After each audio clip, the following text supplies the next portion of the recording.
All right, everyone. Um,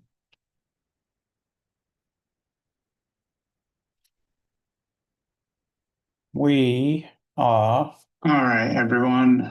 Um, we are here at the It's Gen AI SOC 2 office hours. It's the inaugural office hours, so I'm not sure if anyone is even going to join. So I'm probably going to just start and share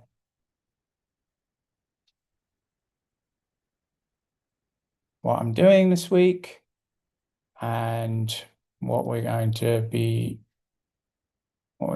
doing, and hopefully we'll have some fun in the process. So,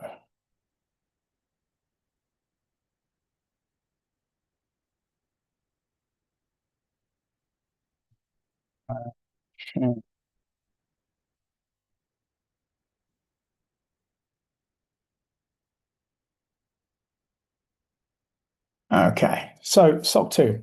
No, SOC 2. What is a SOC 2?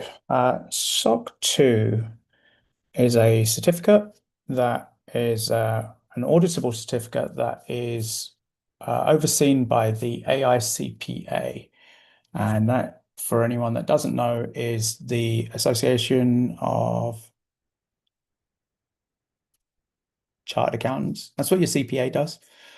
Um, and let's just bring up some stuff here. CPA. Okay.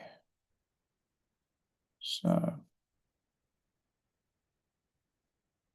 the AICPA, it's the Association of Chartered Accountants or something. AICPA. Bum, bum, bum. Oh, that's the leadership team. Okay.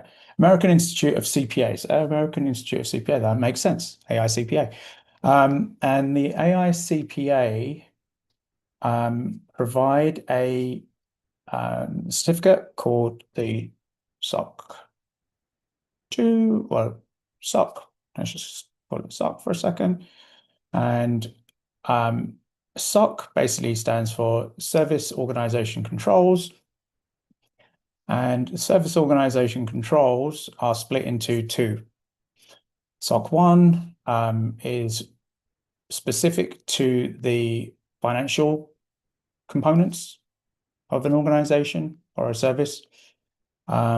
But the SOC 2, which is what we're going to talk about here, is, and this is a really good resource.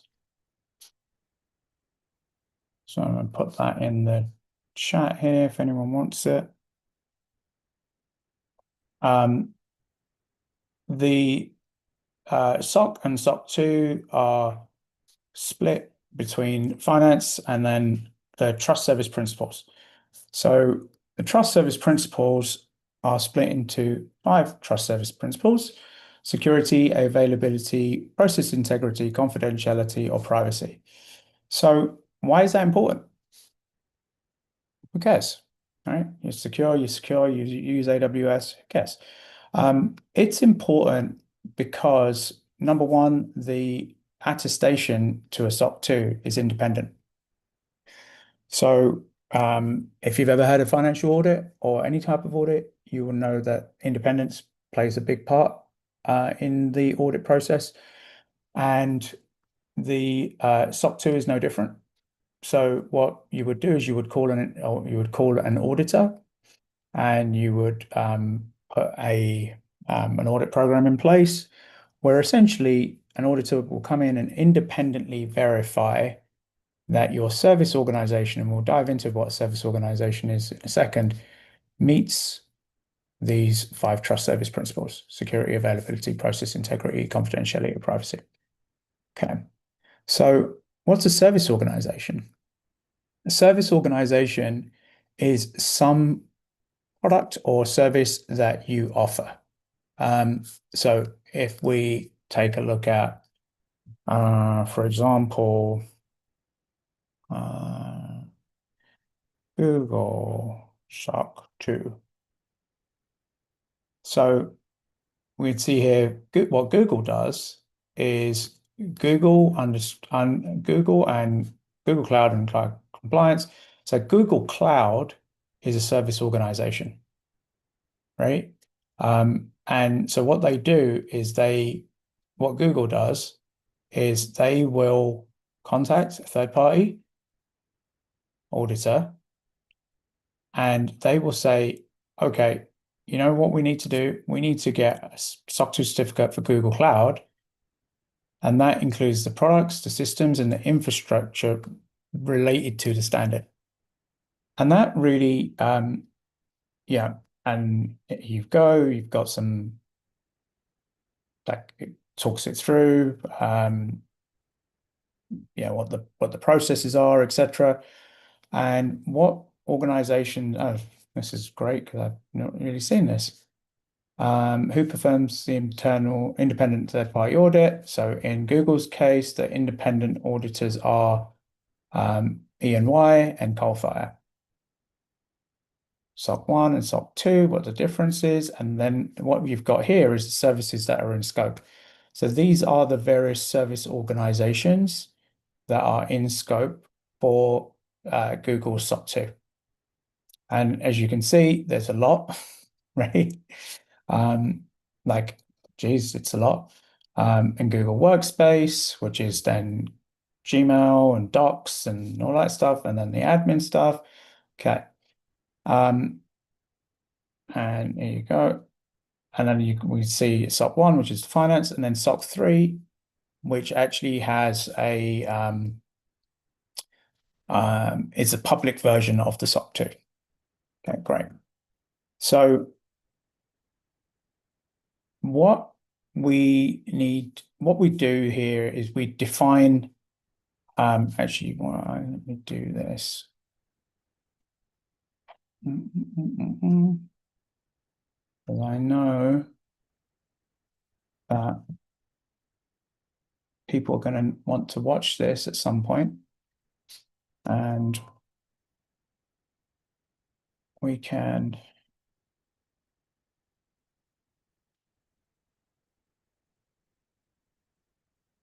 All right. So, all right. So let's break this down.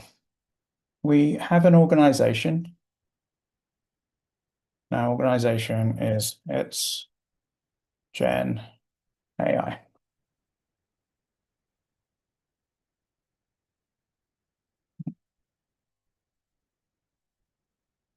Session. Okay, it's Gen AI. And it's Gen AI, which is our organization, has, just doing this because I messed it up last time. We have products, technology, products. So these could be apps, these could be portals, these could be websites, be any of that. And then we have services. Services could be consulting, training, etc. Okay, so now we have products and we have services under It's Gen AI. Okay, perfect.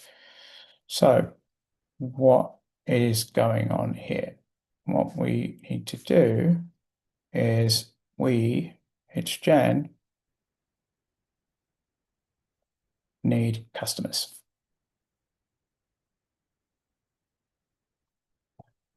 customers. And our customers will either be, well,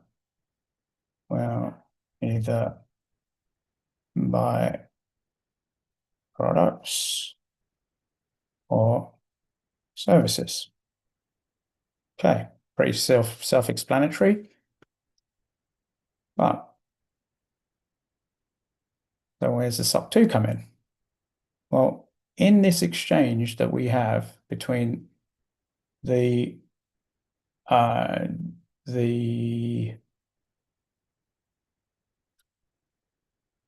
I put an arrow on the other side? Two-way arrow, please. More options.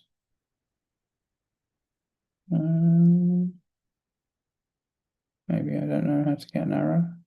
Anyway. Okay. That's not that important. Okay, we will buy products and services. And in that exchange, what we will have is a contract. And that contract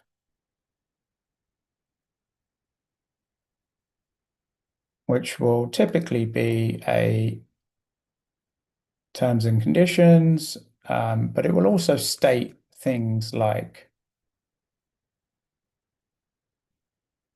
obligations. So the obligations actually goes the other way. And these obligations are going to be things like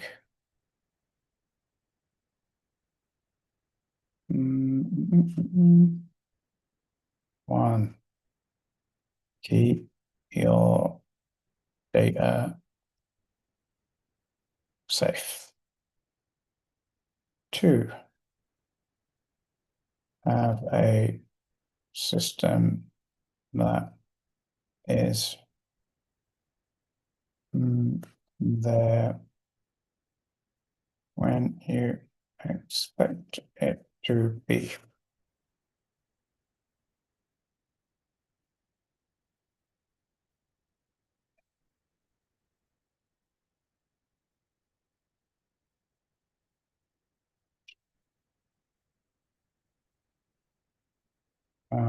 And it's going to be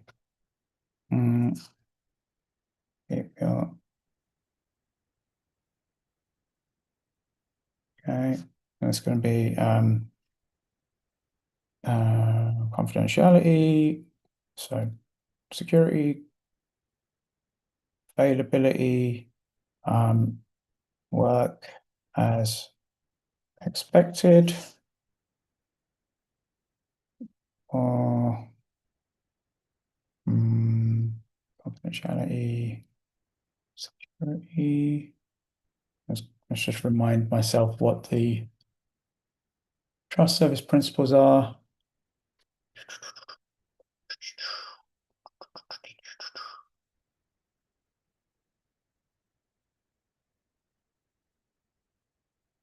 Okay, privacy.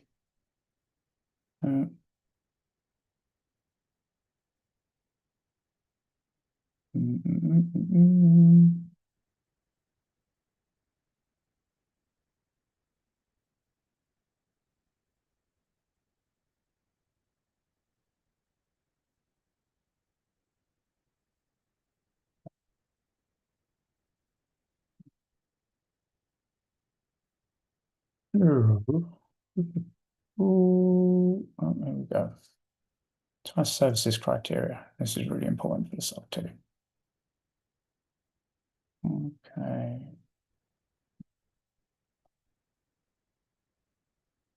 Okay, this is it. All right. So security, availability, process integrity, confidentiality. So security, availability, process confidentiality. My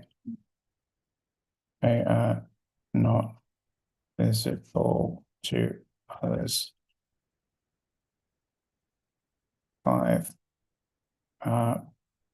Privacy is managed.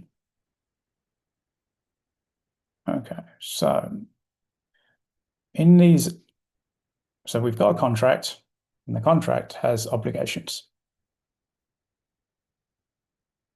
Sorry if the arrows are getting a bit too complex. Let's see if we can move them around a little bit. All right. So on contract has obligations, and so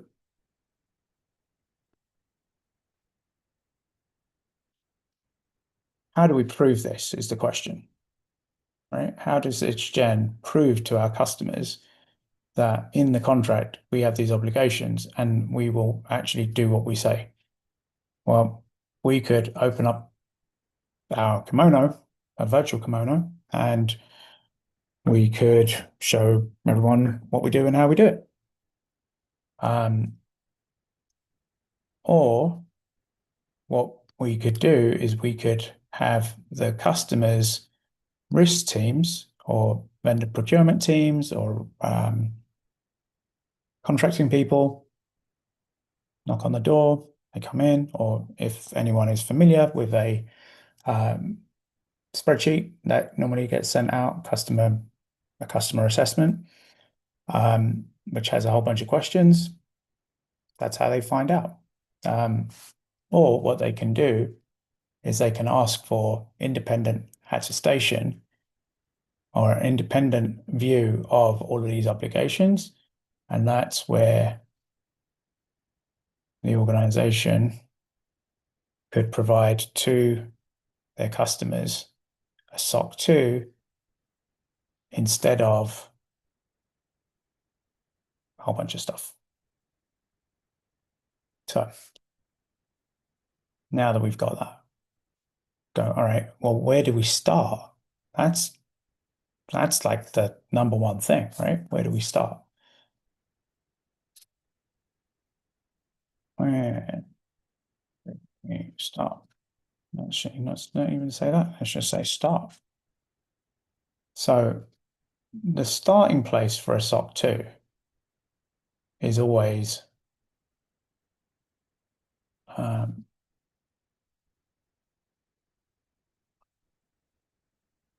what is the scope? So what are we trying to get certified? And the scope, like I said, could be products, could be services, doesn't matter. It's really what do customers buy?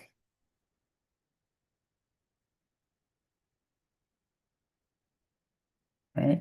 So actually what we could do is we could take this, move this here. We go, okay, what do our customers buy? They're going to buy some stuff. Okay. Well, if they're going to buy some stuff, and we say,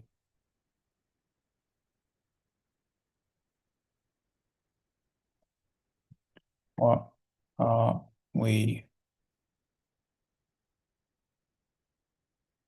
committing to? So let's just call this obligations. So once we know what our customers are, we know what they buy.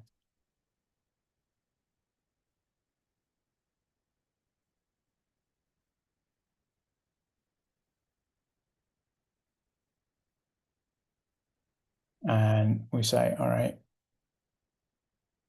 what are our obligations? And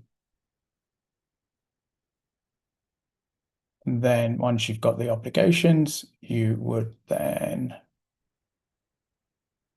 say, and the obligations will sit in one of those 5 obligations that are here.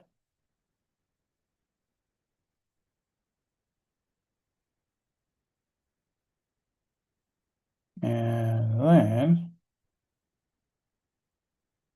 we say, let's prove it. So how do we prove it? That's the million-dollar question, right? So if anyone from the consulting world or anyone that's lived in that world, we prove it by doing the following. If we look at what Google says in their SOC 2, they'll say something like, I should pick the first one. Okay. So we've got in the first line, we've got administrative access control.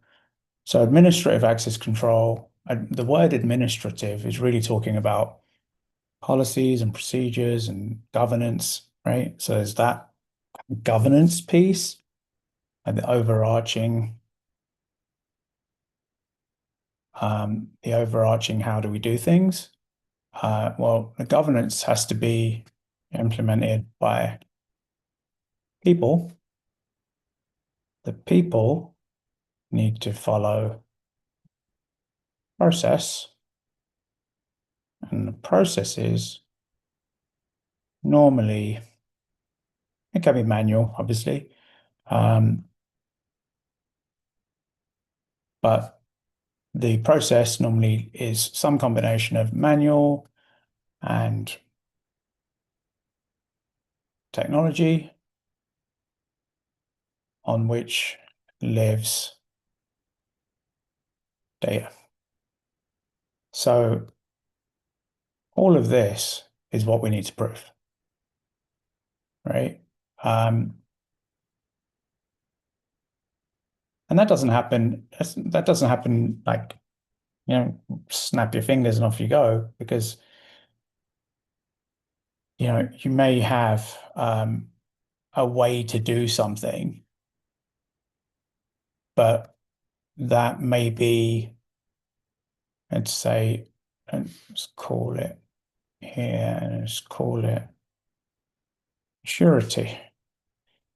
So when an auditor comes in, a SOC 2 auditor comes in, and they start talking about what's your governance look like, who are your people, what processes do you have, what technology do you have? What they're really doing is evaluating they're evaluating the maturity, and they'll have various scales that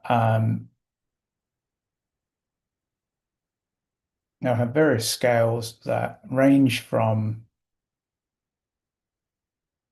don't do anything, so let's call it a 0, to, oh my God, knock it out the park every single time and you are great, and it's, let's say, a 5 or a 10, depending on where they go. So as an organization that is going for their SOC 2 for the first time, what you would need to do is you need to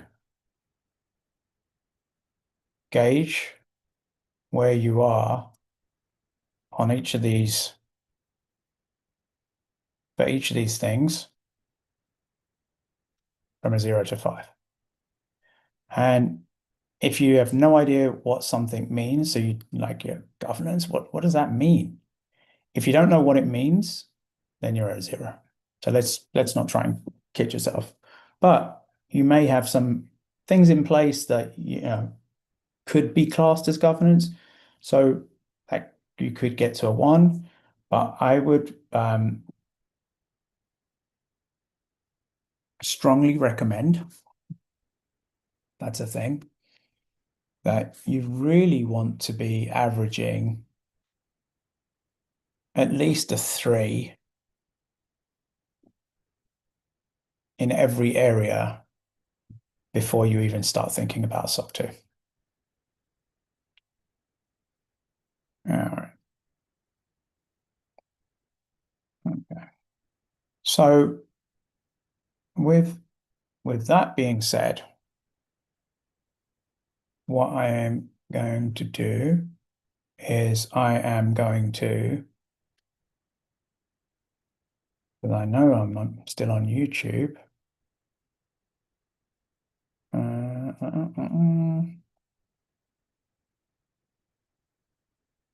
Is I'm going to pause